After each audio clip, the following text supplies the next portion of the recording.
nani muzita nemuropa raJesu. Amen. Amen. I want to sing up the nguva. I think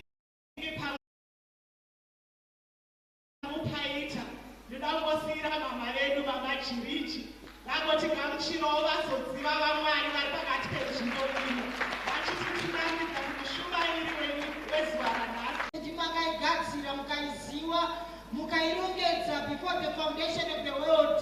Tinotenda nyasha, tinotenda kuzodza, tinotenda kubata kwenyu Mwari, tinotenda uwepo unoshamisa, uwepo unoshandura maderamo nezita raJesu. Mashita Mwari wedu. Amen. You may be seated in the presence of the Lord. Ndinotorera kukudzwa kwangu nekutenda kuna Bishop pamwechete mapasta not pastor change. Bishop na pastor village. Thank you. Pamwechete nemabhodhi bodhira nababa, bodhira namai, all your leaders.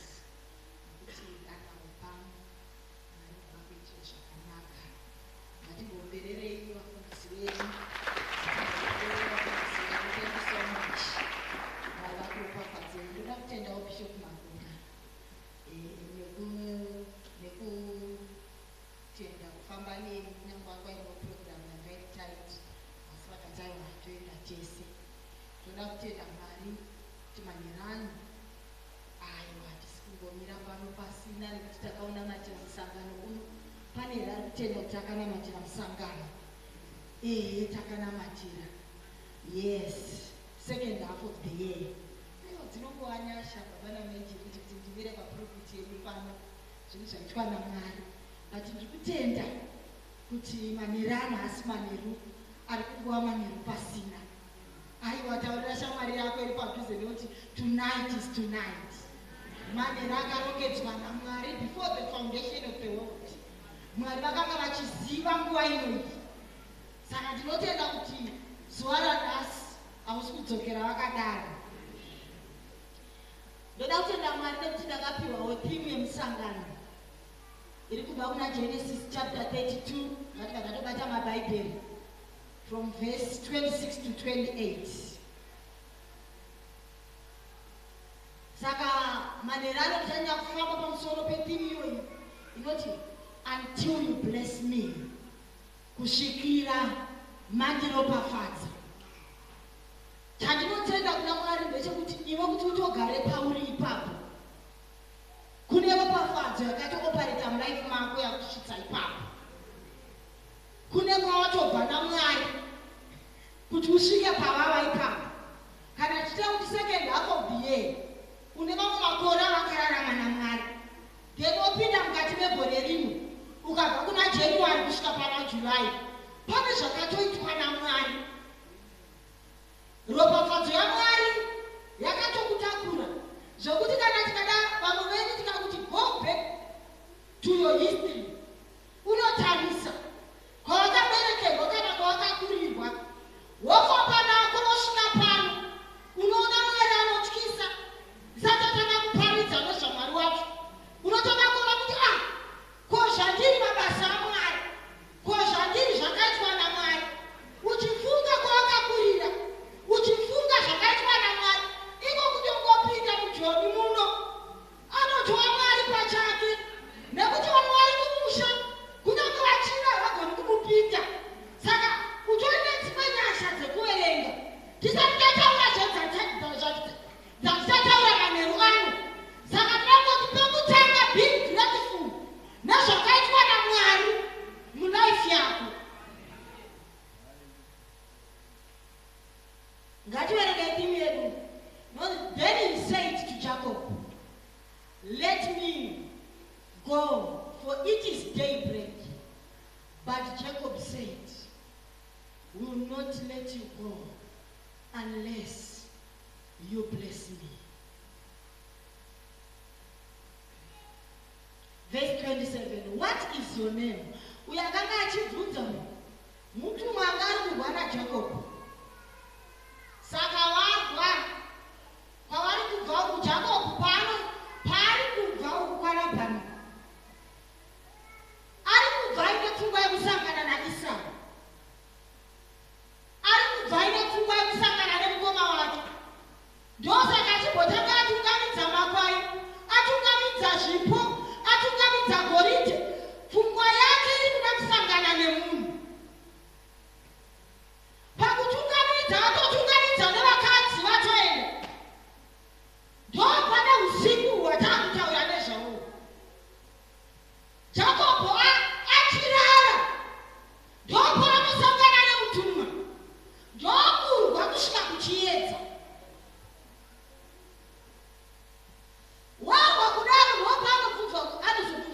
What is your name?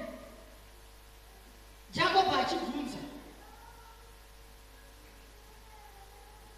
Haana kumusora chibvunzo kuti ndinani. Akabva angomuropafadza. Nekuti panga paita kurwa kukuru. Murume uyo anonzi Jacob. Mumwe munhu ngaandienderere. Timbonzwa mavhesi mairi anotsigira zvandinoparidza pano. Murume uyo anonzi Jacob. Haana kungotanga naye kurwa ino. Asvikapo. Jacob akatanga kurwa ari mudumbu. Paanozoti ndakukuropafadza nekuti vakakunda vanhu. Wakarwa nevanhu ukakunda. Ukarwa naMwari ukakunda. Akatanga ari mudumbu. Achibata mukoma wake chitsitsinho kuti dzokera kumashure. Nyaya yake yakatangira mudumbu yaJakobo. Haina kutanga akunze. Nhasi magenerational cases ari kunetsa vanhu. Hachisi chinhu chinotanga munhu ari mukuru. Nyaya dzemunhu dzinotangira muropa. Muropa rake raakaberekwa. Ndokune macases yese, ndokune kutukwa kwese. Saka Jacob nyaya yake yakatanga ari mudumbu nemukoma wake. Ndobva abata kuti adzorere. Kunyange vabuda haana kumira kurwa. Vapanze. Kusvikira mukoma atotengesa udango nesupu. Jacob achirwira position yake. Jacob haana kumira kusangana nemaproblems. Kana muine zvakarongedzwa naMwari muupenyu hwake. Hauri wandowani womira. Vanhu vakuru muna Mwari vanoita war after war. Havamiriri pahondo hwani. Kune munhu anongoti chinhu hwani chikaramba kudai hanzi Mwari handi. Hatiite izvozvo isu mukunamata. Hatimiswa nechinhu hwani. Tinobva kusvika tabudirira. Kusvika Jacob haana kukwa sekuru. Zvikamuteerera. But Jacob uyu munhu akaropafadzwa.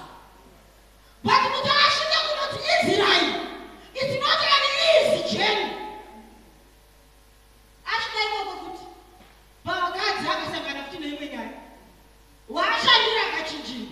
Haana kumira kushandira mumwe waida. Akashanda another 7 years. Kusvika atora waaida. Achipedza achiti wakati ndapedza. Esau akamirira kumberi. Ndokuti akafunga kuti zvino zvandakamutorera udango hwake inoita sei. Regai ndichidai ndisandasangana naye. Regai nditumire pfuma. Regai nditumire zvakati. Ndinyevenutse mwoyo womukoma wangu. Ari kufunga vanhu asati afunga Mwari. Ndodambudziko ratinoita maKristu. Tinofunga vanhu tisati tafunga Mwari. Jacob mupfungwa make makazara Esau. Kuti ndisangana naye asina hasha. Ndoita sei? But urikuona kuti muupenyu hwaJacob ane spirit of giving. Ari kuziva kuti kupa kunonyevenutsa. Nyangwe basa raMwari. Nyangwe muupenyu hwako zvizhinji. Nyangwe kuvabereki.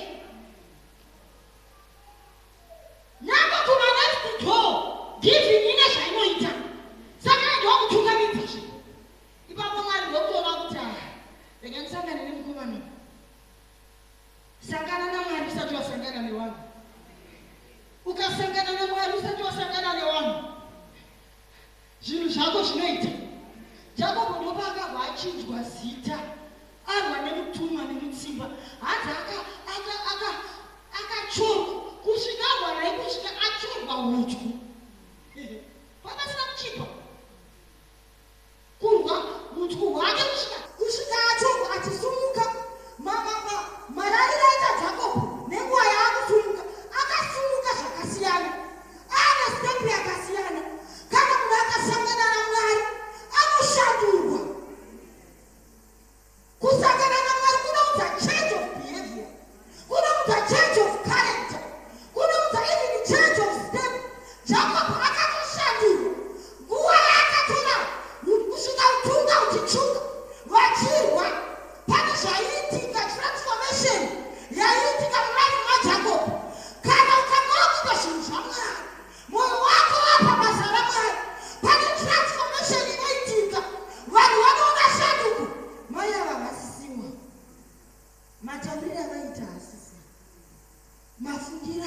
machinji mafambiro wakasangana nei pane zvaunofanira kusangana nazvo zvokuti kana wasangana nazvo unoshanduka the way yawairarama nayo unoshanduka mafungiro Jakobho achisumuka udyu hwake hwatorwa ane step yachinja Jakobho akukamina nekuti ane wasangana naye pati pakukamina pake anonzi hausisiri Jakobho iwe nekuti Jakobho zvinogorewa munyengeri hausisiri munyengeri waakuti Israeri Israeri uri father of nations mauri muchabuda marudzi uri kunzwa zvito zviri kutaura iwewe mauri but azvirwira izvi daro akanga akanetera kwalapani apo papasina daro akakuti kana kumatesta kumashure apo papasingasvikika tinoda vatendi vane persistence amen hatingoti kusvikira vandiropafadza you need to be persistent panyaya dzekunamata chaiko unoona pachapter 35 this right Genesis chapter 35 apo munzu kuti Jakobho akaita sei after asangana namutumwa ane zvaakaita ane mainstructions aakaita ane zvaakataura kuti zviitwe hatingoti kana tasangana naMwari life yako yorambanisa zvairi ukasangana naMwari pane zvinofanirwa kurambwa pane zvinofanirwa kusiyiwa pane shamwari dzinoregedzwa pane hama dzinoregedzwa kana wasangana naMwari pane hunhu hunosiyiwa ndine chechi here manera nembotame Satani abhoekana God said to Jacob, get up, go to Bethel and settle there, build an altar there to the God who appeared to you when you fled from your brother. And don't know how altar. And don't Bethel altar. Kuna Mwari wakatiza. And don't know what altar. What the Lord to bless me? After bless me, what is next? Wakabwaka altar. Unajua kuti paakasangana na Mwari face to face. Akawaka altar papenie. Yekuti ndasangana na Mwari face to face. And my life had changed. Pakasangana na Mwari. Apenda kupata go and build an altar. Ya Mwari wakasangana naye. Amen. Tinona altars atinofanirwa kuita. Amwari wedu. Tinoziva Mwari wedu. Hatina kuwe unoziva kuti pana mwana wamundichisa wanonzi kuna ana masowa. Ana masowa amene ndive chishamere kana chiva anoita pasi pemutiwa chero zuva richipisaya. Chero aina moti akadi unongona murume mukuru nebumbu bhutsu dzabviswa. Chero zuva rikapisa sei. Kuti kochiko chiri kuitika pamurume uyu. Ane zvinhu zvake zvaari kutenda. But vaKristu anetsika yekurirasa.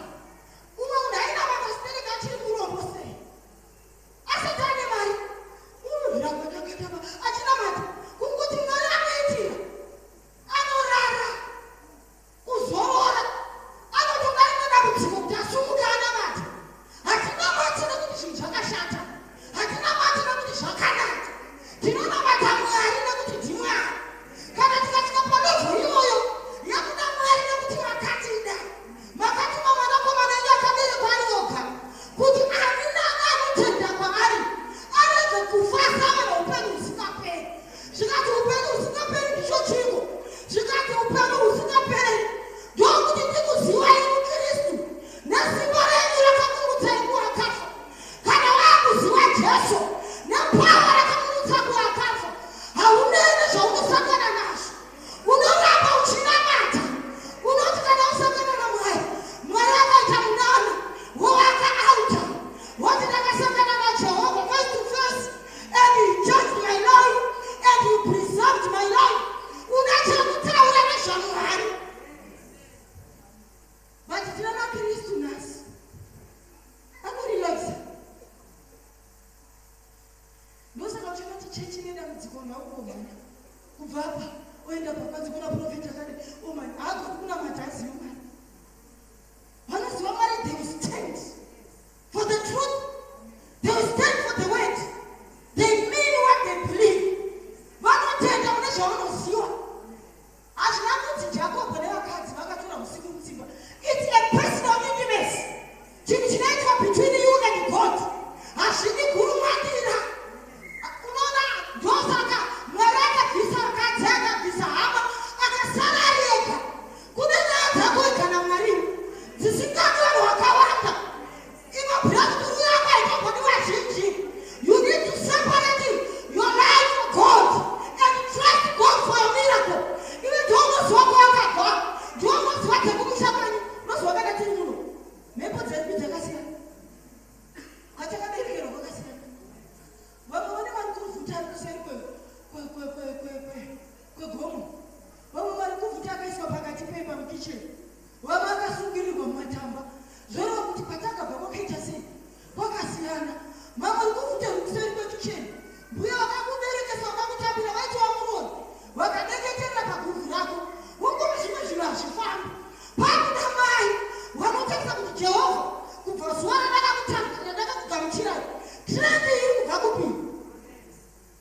Verse 9.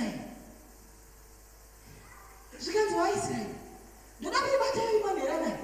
Ndakutonopedza, ndichaparidza zvinhu zvisiri izvozvi.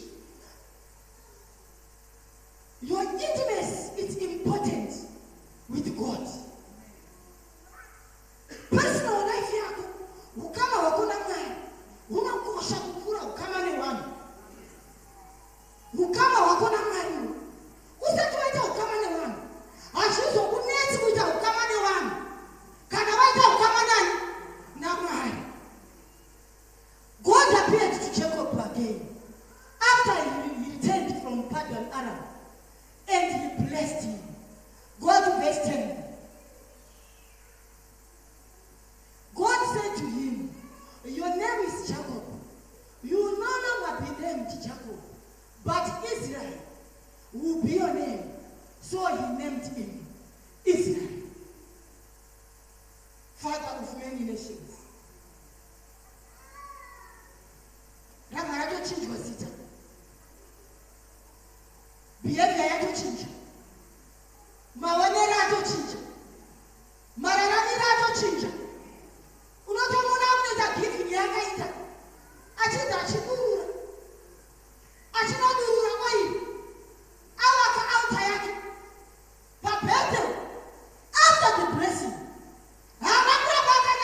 bhaibheri hariti pasta rovedzera mwana wamai kuti rinoti rovedzera mwana wako nzira yaanofanwa kufamba nayo achiri mudini. Ari kudzirovedzera mubereki. Mubereki ndiye anenguva yakareba nemwana. Pasta anoti unozwa pasta anongangoti this is the road. Ende mwana akarerwa kumba haanesi mufundisi. Anongosvika chinongoti pasta toita sei? Akati do this anoti do it. Hatisi kuda vabereki vanotambura nevana vemadrugs mumuchechi. Ndinorayira mweya wako right now ndiri pano. KuZimbabwe anoita madrugs. Mwana anodzoka achipeka. KuZimbabwe kwakuputwa mapapa, kwakuputwa anything chakuputwa kuZimbabwe. Vana vakutopenga. Iwe wati uri muno mune zvese. Mwana wako achidzoka imomo. Zvanzi kuchechi kunoda kuitwa zvakati. Warembedza maoko kudai. Woti inini ndinongodai. Achengete mwana ndiani.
blessing kwamuri. Hatikusiyai. Vana gare kuramba wakadai. Upenyu hwangu gare kuramba wakadai. Mwana madhozi achivhurika. Ndine chechere. Madhozi achivhurika. Ndine vari kudai vanotenda. Madhozi achivhurika itsika Mwari yekuvhura. Kana akasavhura anokasimura. Anogona kuti kuvharana. Ndozvinoita Mwari. Pamwe pacho anovhura pamwe ovhara. Wona matona matona rakavharika. Wakuta musei rakavharika kuti tichiziwemo. Kana uchinzwa Mwari unosiyana nazvo. Wakutonamatira zvino. Munhu iye kuda vanhu vanonzwa Mwari. Zvinhu zvako ngazviitike. Until you bless me. Until you bless me. Ndareke kuitika pasina zvikuitika. Your prayer life must change. Mamamatiro ako ngaashanduke. Amen. Patiri kurwa apa tiri kutaura zvibhakera. Tiri kutaura prayer life.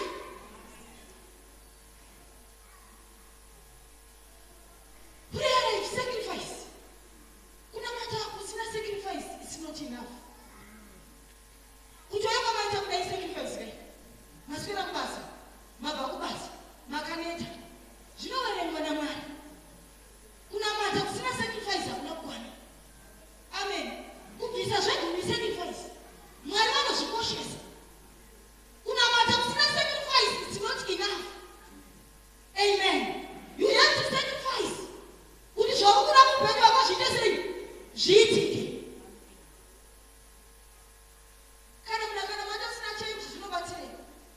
Pasina shanduko. Zvawaiva last year ndozvauri nhasi. Behavior change inokosha pamberi paMwari. Munhu ngaashanduke. Zvekuti mufundisi haanetseki kushanda nekuda. Anongozwa kuti mai ndini ndikavati zvakaita vanhu ndovabudira zvinoita. Pamwe uchivona ideas, mama tadai. Positive ideas. Kwete vanhu vanodestroya. Change inoudza pundutso pamba. Hainoti distraction. Mwari ngaatibatsire. Unoona Jacob achiti be fruitful, multiply. Anoropafadza ndiMwari. Amen. Be fruitful, multiply. Mukristu anokura anoonekwa nemultiplication. Amen. Kutobereka vamwe vaKristu chete. Pastor ndakakutendesa tiri kubasa. Imultiplication ke. Uyu next door wangu ndibhoina imultiplication ke. Nekuti ikati multiplication yevana mazuva ano kubereka tishandi tinongoguma ne2 kana 3. Tiri kutaura yeChristians. Be fruitful and multiply. Hatitika multiplication havasi basa vanofamba vachitendera kuti chechi yezezarei inozadzwa nesu. Ndisu toita multiplication. Uyabereka 10, uyabereka 5, uyabereka 2. Chechi chiita sei? Kutaura zvakanaka pamusoro pechechi. Munhu akura muna Mwari atambe zvese zvese. Chechi iri kukura vana vaKristu. Varidzi vechechi ndovangura yechechi. Varidzi vechechi vanokudza chechi. Ukataura zvakanaka pamusoro pechechi. Pechechi yako, pastor wangu. Isoso, unoona chechi chikura. Kukura chechi. Ukuti, makadizvo kuti ndakakopana mai nini. Ndakasangana nasisi basi. Mukoma niki tinoshanda nawo. Ndakasangana nawo mukombe. Ndakati ndichibva kumusha ndikasangana nawo. Ndikaparidzirwa zvakanaka zvaMwari. Chechi chita sei? Be fruitful and multiply. Amen. Mwari ngaatiitire zvakanaka. Manirana ndisikuparidza zvinhu zvakawanda. Because today is my first day. But ndikuti Mwari ngaatiitire zvakanaka. We have a great mandate. A great mission. Zvakatarisirwa naMwari patiri.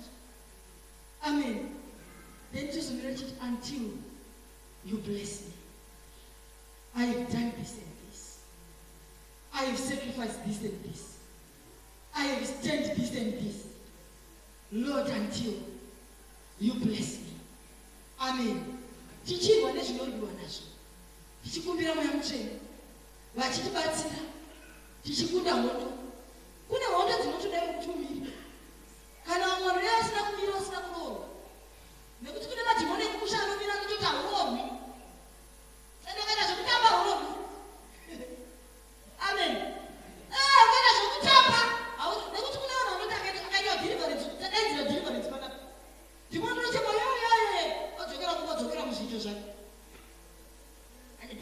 simba chikuru vakatanga kundinamatira vachindikasira mweya wangu nanhasi handisataro unoti pasta ndovakakugezera pasta ndovanotaura nekukomana kunze kukwaunoga uno iwe unoti ukasangana nemukomana akati yesu chitaura nhafu wakuti pasta havana simba inini ndikupindurire zvakanaka mukomana wako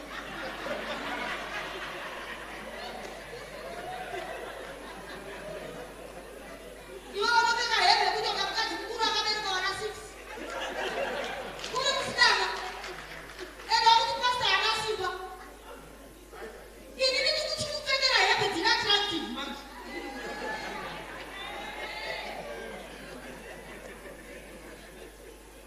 chero chindifundisa chadhirivhari ndikuteerera nesitepe yako nezvinhu zvaunoitira nekupindira kwaunoita michii ndikuteere kwaunomboita muchigocha muchii muchingopindira wakomana zvaunoda hena ndinyenyereri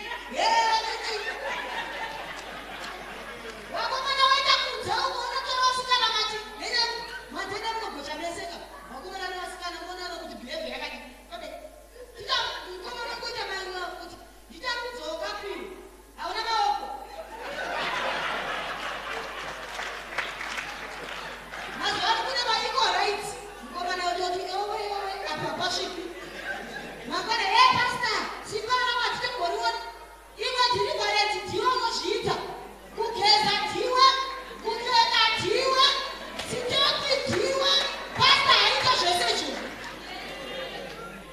isu tikati auti mweya chinaenda zvimwe ndowakunoita watiwautedza kuchengeta imba yake unobika mbodza ugoni kuwacha haukaenderi kurume haubuki unenge wakarara kuti mufundisi wacho haana simba ini ndichendo chidya chechi pasta anamata out iwe wasumuka wogeza wasumuka wowacha wasumuka wobika nokuti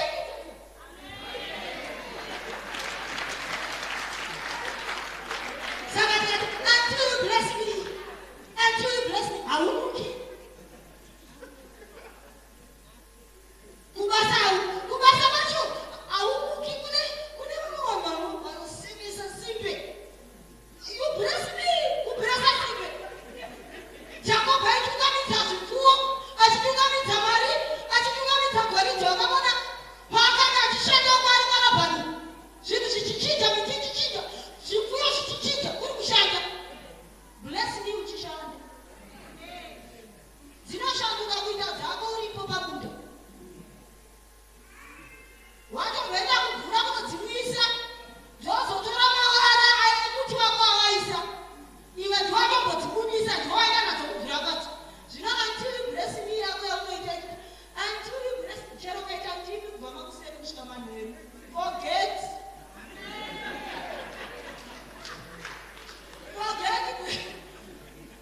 wanza kumana ndizvinondozvaitire dzimwe rekubvakuzita saka kwakusina umwe wanga vari manowero washumi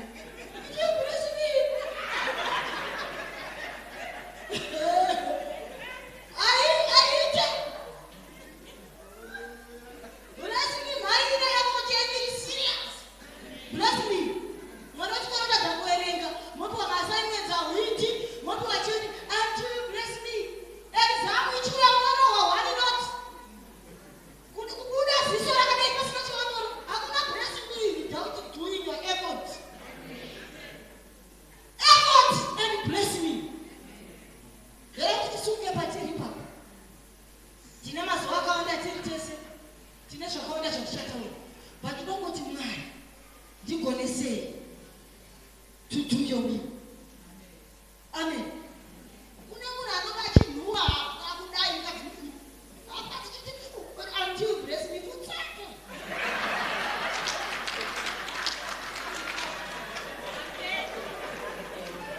mamwe makanseri ononoti inonsensi yatakuitiswa nemunhu iwe vamufundisi wechikadzi vakagara pauya uya kukanseri uri kutoonati akomana 10 minutes dzine dzinotoomera tiina mai avo vari kutonhuwa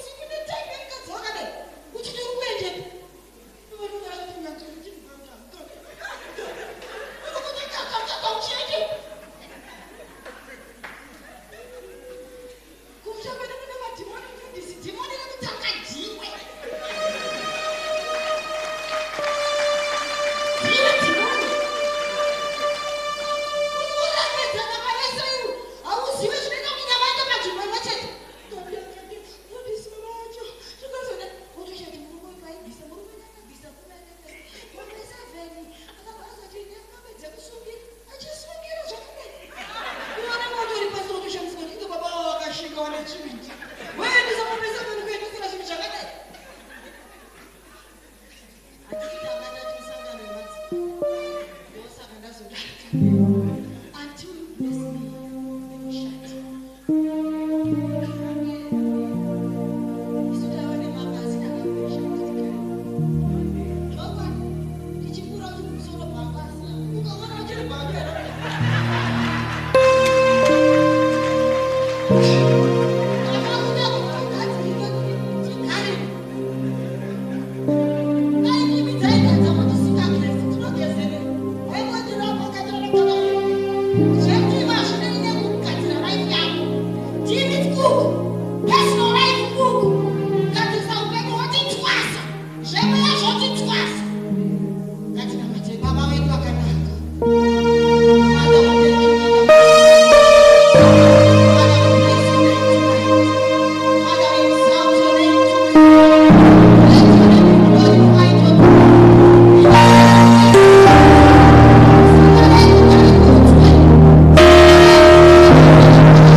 chiprofita chinodudzirwa pachezvacho.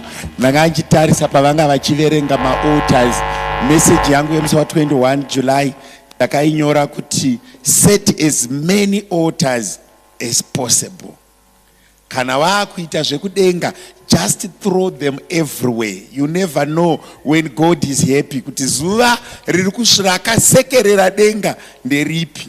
Ndampa message ya 31 vanga vachidzokorera imwe yacho ndakaiti toda kuti Mwari vatipe nyasha dzekushanda kusvika takutaurirana patinosangana kuti chimbozororawo.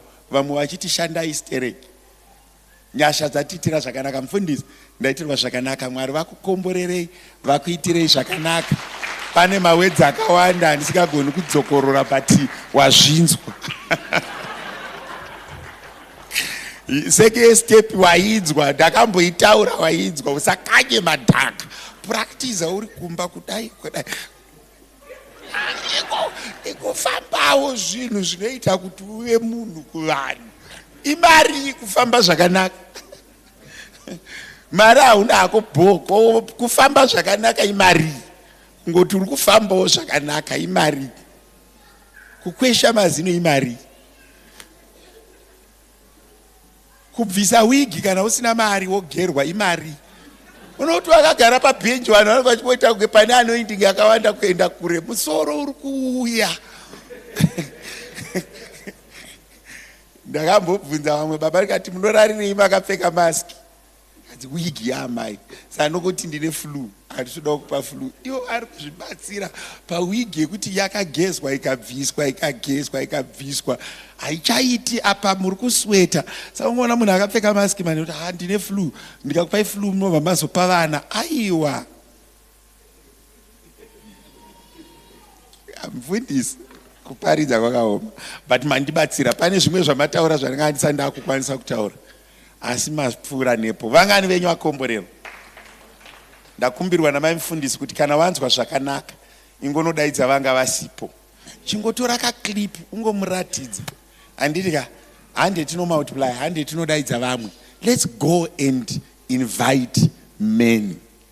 Ndivangani venyu vanzwa ndanchifarira nyaya yealtar. Yongoti don't go before the Lord and say until you bless me. Do an altar. Nyaya yemaaltar inonetsa kuti vanhu vanofunga kuti vafundisi vakuda kuita mari. But without giving, it's very difficult to break through. It's very difficult to prosper. Sunday ndakakuudzai ndikati kana mufundisi vasingafari, make him happy. Make an altar. Unotsara kune vamwe vanhu wekuti I love them not because vataura neni. I love them because vanoita kuti basa rireruke. You see what I'm saying? You don't get recognized because you are tall. You don't get recognized because you are black. You don't recognize because you are une minohombe. You get recognized because what do you do? Ngopota uchikanda maaltar so. Uchikanda maaltar. Rimwe zuva ndakabva kumbava ndakanganwa chikwama, vandapaka mota yangu mune imwe mo.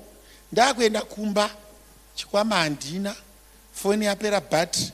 Kwa kupinda mota mangu mufundisi kutanga kuvhura madrower, ndikuona envelope yakanzi seed. Kuivhura ine 200 rand. Saka kuzotarisa zita rakanyorwa ipapo kuti Mwari uyu munhu akatumwa nemi. Ndakuenda kumba. Pane kuti ndinomira chiti aunawo 5 rand. Ndapakawo mota yangu apa ndakanganwa chikwama. Seed yomwe munhu yakandidzorera kumba. I want to tell you this. Zvazvitaurwa namufundisi ichokwadi. Kana usingabuditse mari, even mubereki wako chaiye kubereka hakudi. Even murume chaiye hakudi. Even mukadzi chaiye hakudi. Hakuna mukadzi anoteerera kana pasina mari. Iye haana kubva kuna Mwari. Kana wako achiteerera isipo kana 1 rand wakapiwa namai wake. Akabva kuna Mwari vakasvika Eden iripo. Eva akangosvinura achitoona mapichisi, achitoona mabanana, achitoona mombe. Saka that's why uchiona kuti vakadzi vakaona mari, moyo yavo ndo zvavakasvinura zuva rekutanga vachiona. Vakangosvinura vachiona mabanana. Murume ndiye akasvinura pakati womei, mukadzi akangosvinura zviripo. Ndo problem yavo. Saka uchizoona mukadzi anoti nyangwe zvake ari murombo gara naye, rudo haruna muro. Munhurume pfakanyeka gorera until you bless me. Mukadzi wako asati ablesswa naMwari, chimbomuropafadzawo iwewe muridzi wake newivi, chimbomuropafadzawo nemari, chimbomuropafadzawo nebhutsu, iwe muridzi wake. Kuti Mwari chipe, Mwari aropafadze iwewe umboropafadzawo ari pasi pako. Imboiditira maoko mudenga yaka. Pane mazwi ataurwa namufundisi handisuda kudzokorora. Asi ndoda kungodzokorora pekuti wazvinzwa. Ina handikwanisa hangu wadzokorora, but kuti iwe ndingoti wadi wazvinzwa. Ina handisi kuda wadzokorora, but kuti unyatsoti wazvinzwa. Kana ndichigona chakanokatandisa pastatus yangu iwongoonerawo ibaba. Ini kuzvidzokorora hangu handigoni, ndine mamwe mazwi andoda kuti vanhu muende muchibata. Do you know chakanakira guest? Even ukasvotwa musi weSunday manheru autorowa pasi. Ino ukasvotwa neni ndichiri pano for the next 10 years. Saka ndiri kuti mamwe mazwi handigoni kumadzokorora. Akatokwana akadaro. Ndotenda kuti Mwari vatitira zvakanaka. Praise team, uyai tizopa mumwe munhu achabva atotanga kutsamwa ipapa patambo chitaurwa nemaoti.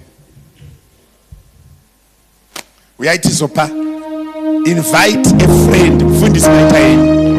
Mwari akukomborerei. Uyai tizopa.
Favor manerana kana mangwana ingowanawo vanhu vaunoudza kuti kuchechi kwako chinakidza. And just tell somebody hazvidi mari, zvinongoda positive confession. Ena unondiudzira umwe munhu kuti nhasi kuchechi kwako chinakidza handei mangwana. Akati handina mari uchidriver iti can I pass by. Mboshandisawo mota yako pamusangano uno. Let's go and invite them. Mawisiri, maroma, makatholiki, machi. Go invite a friend. Mangwana tipinde takadini takawanda. Kune vamwe vakamirira kuudzwa kuti kwakadii. Vanomirira vana Caleb nana Joshua kuti vadzoke vachiti mazambiringa akakura kuti vaite chivindi chekutonorwa nechando vachiuya. Andika kune vakamirira positive confession. Iwe chirega kuomera enda unokonfesa vauye vakawanda. Simudza ruoko rwako. Baba ndinokuzivai muri Mwari. Maita yenyu neswera nhasi. Maita yenyu nekuti ropafadza. Baba wangu kuti tizive kuti kana tasangana nemi tinouya nechibayiro. Ndinokutendai nemudziyo wamashandisa nemhuri yavo. Varopafadze vavaitire zvakanaka. Patakuenda kumba Mwari, nyasha dzenyu nerugare rwenyu rufambe nesu. Tiwanirwe nyasha nemufaro nesimba rekurarama. Nyika izive tiri venyu nevakatitenderedza vazive kuti munorarama matiri. Baba taakubuda mugotekwa renyu kuti imi Mwari mupfuurire pamberi nekutichengeta muzita nemuropa raJesu. Amen. Hande yekudzimba kana pano hama yamunobva pedyo nayo muine motikari, don't run away. Ingomupawo lift kana azotenga yake yakanaka asazokusiya nayi. Vakakukomborerei vakuitirei zvakanaka. See you tomorrow. Regai tendere vafundisi kubuda vachingopedza kufamba tichimbirwa shoma neshoma tese tigoteverawo. Mwari